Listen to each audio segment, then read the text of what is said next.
Welcome to Mithuna's kitchen.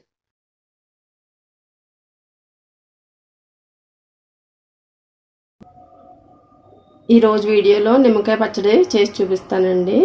ఈ పచ్చడి 3 రోజులు ఊరాక తింటే అప్పుడు బాగుంటుందండి. మీడియం సైజు నిమ్మకాయలు 10 తీసుకున్నానండి, కడిగి పెట్టాను.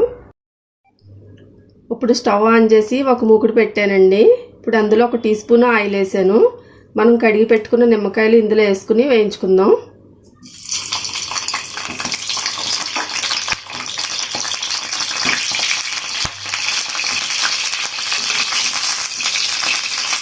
ఇలా వేపడం వల్ల ఇందులో ఏమన్నా నిమ్మకాయల్లో తడిగితే బయటకు వచ్చేస్తుందండి ఆయిల్లోకి. ఇలా ఆయిల్లో ఒక 5 నిమిషాలు వేయించుకుంటే సరిపోతుందండి.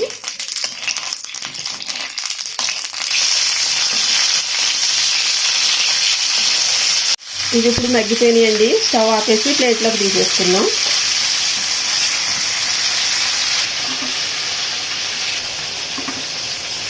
ప్లేట్లోకి తీసేసుకున్నాం. ఇవి చల్లారిని ఇడ్లీ పొడి క్లాత్ తీసుకుని శుభ్రంగా తుడుచుకోవాలి.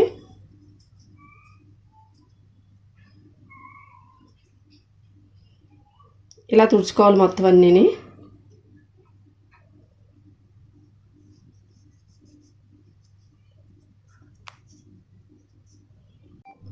తుడిచేసిన నిమ్మకాయలు రండి ఇలా ముక్కలుగా చేసి పెట్టాను. స్టవ్ ఆన్ చేసి మూకుడు పెట్టానండి. ఇప్పుడు ఇందులో 2 టేబుల్ స్పూన్ల ఆయిల్ వేసాను. పోపు పెట్టుకుందాం. ఇప్పుడు పచ్చడి ఆయిల్ వేడెక్కింది. కొద్దిగా ఆవాలు, వెల్లుల్లి రేకలు 4 వేసానండి చితక్కొట్టి. కొద్దిగా కరివేపాకు, ఒక ఎండుమిర్చి.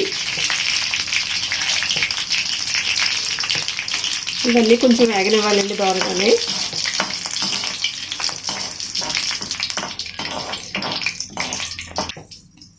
కొంచెం పసుపు,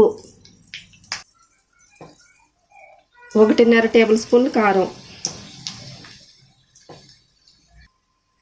రుచికి సరిపడా ఉప్పు, 1 టీ స్పూన్ మెంతిపిండి వేయించి మిక్సీ పెట్టానండి. 1 టీ స్పూన్ బెల్లం. బెల్లం వేసుకుంటే చేదు అనేది తెలియకుండా ఉంటుంది, టేస్ట్ బాగుంటుంది. ఇవన్నీ కొంచెంసేపు వేయించుకోవాలండి.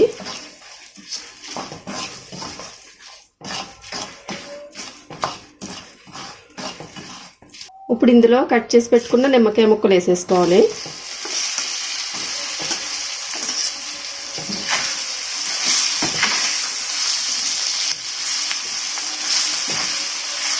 ఒక 2 నుంచి 3 నిమిషాలు ఇలాగ ఆయిల్లో వేయించుకోవాలండి.